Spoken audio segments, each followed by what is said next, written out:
between 16 and 18 years old, and attempted suicide, and realizing that I was just too scared to pull the trigger, and I kind of saw the flash of the funeral line, the flash of friends and family, and I was like, man, I'm not ready.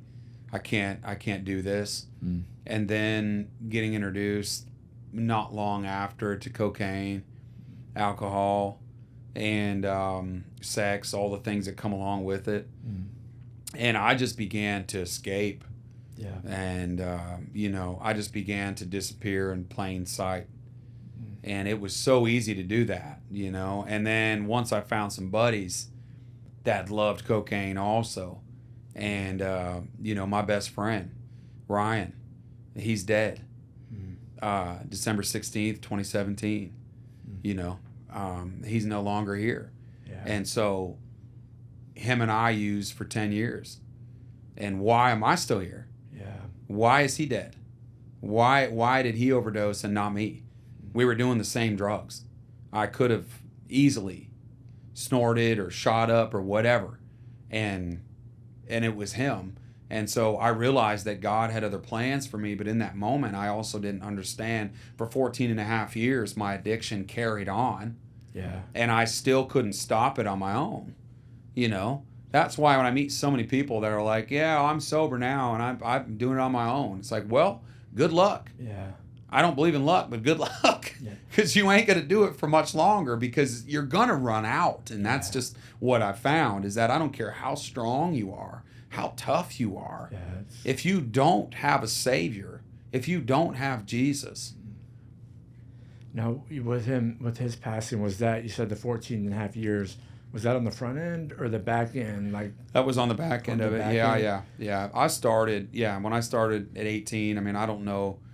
I was maybe 30, late 20s, I guess, when Ryan passed. So was that when that took place, was that a catalyst for change, or did you? Because I know everybody, you used the word escape. Yeah. Which is such a relevant word, right? Yeah. We're all running from something when we're using. Yeah. We're trying to mask something, and did that thing start to drive you toward Jesus right away, or did you escape further and go deeper before you ultimately, started to realize that there was something different for you? Well, I said I'll never use again. I'll never drink again. It just killed my best friend. I'm not going to do that again. Yeah. I don't want to touch that stuff again. That hit home. 2 months later, I'm drinking 20 beers a night again. You see what I mean? It wears off. It's like, well, but that was a couple months ago now, and time kind of heals things and sort of, gets you over, and then you realize, like, well, maybe I'll be fine if I just have a couple, and maybe I'll be fine if I do a little cocaine, that's fine, and keep sleeping around and keep doing the things that I was doing. All of a sudden you slip back into that same old rut that you were in, and that's exactly what I did. Yeah. But I also took that addiction, and I think this is big, is that addiction followed me 1,250 miles all the way down to Nashville, Tennessee. Because in the fall of 2018 is when I decided to move. Yeah. 1 year after Ryan passed, I was like, well, I was landscaping, I was building stone walls, I was digging holes and planting trees, and I was good at it. But I felt this calling inside for something more. Yeah. And I didn't know what it was. I didn't know. I was like, man, but I've always loved music, and so that the music again started rising up in me. Wow. And this time to go to Nashville with it. So how do you describe that to somebody who is hearing an inner voice, right? Now that it was the voice of God, right? Directing your steps. Yeah. But for an addict that's kind of trapped and like, Ben, how do I know if this is the voice of God? How do I know if this is just my inner, how did you discern that? You just went kind of, were you running or from or running to or kind of both? The Bible talks about the still small voice, and it really was still and small. And I feel like, it just was so calm, and also just calm but convicting of like, I've got to go, and I need to go, and I know I need to go, like, and everybody listening knows, that point of like, okay, enough is enough. You need to stop. Because Right. let's face it, the drugs are never going to be enough. Right. They write songs about it. You know about it. We've both done it. We've both been there. Yeah. It's never enough. Yeah. My dad always used to say, which has always stuck with me, that Budweiser's going to keep making beer, Ben. Right. And I'm just like, ugh. And now I sit back and look at that after I'm out of addiction, going, oh my goodness. Yeah. Yeah, they will. They're going to keep feeding me. Yeah. The drugs are going to keep coming.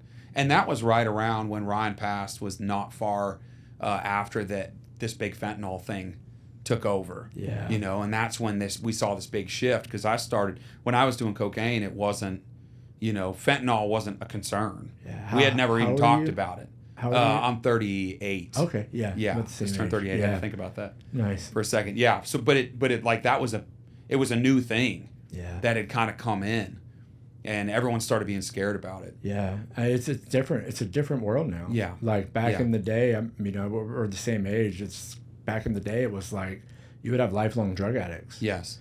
And it's not the case anymore. No, you'll die. Yeah, 100,000. I think it was 100,000 people. Yeah. In the last year. Yeah.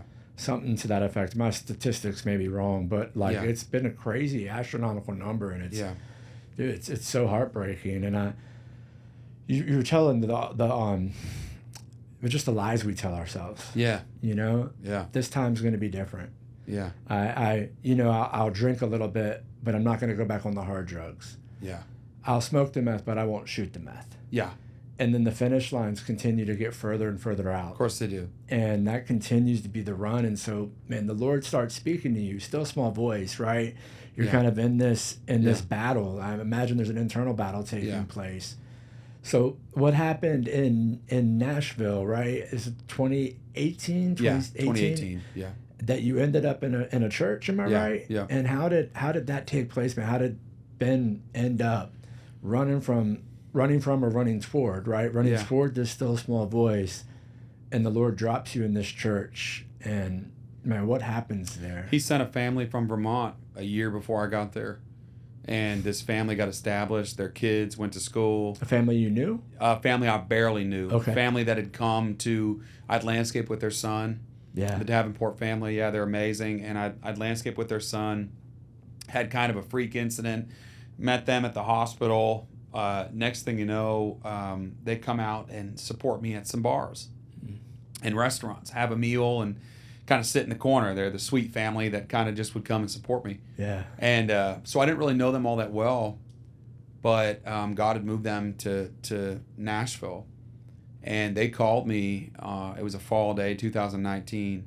Got my number, and they called me. And they said, "Ben Fuller, will you come for dinner?" And I said, "Yeah, like I'm hungry, man. You know, I love food. Yeah. Anyway, who doesn't love food?" Yeah. So I went to this meal, and at the end of this meal, they asked me, "Will you come to church with us?" Wow. In the morning. It was a Saturday night. And I'll never forget, they loved me just the way that I was. They loved me just the way that Jesus does. Yeah. And they didn't judge anything. My language, I had beers. I remember drinking beers over there. I couldn't be myself without alcohol. Yeah. And I went to Church of the City, Franklin, Tennessee, that next morning. And I walked in there and I heard the music.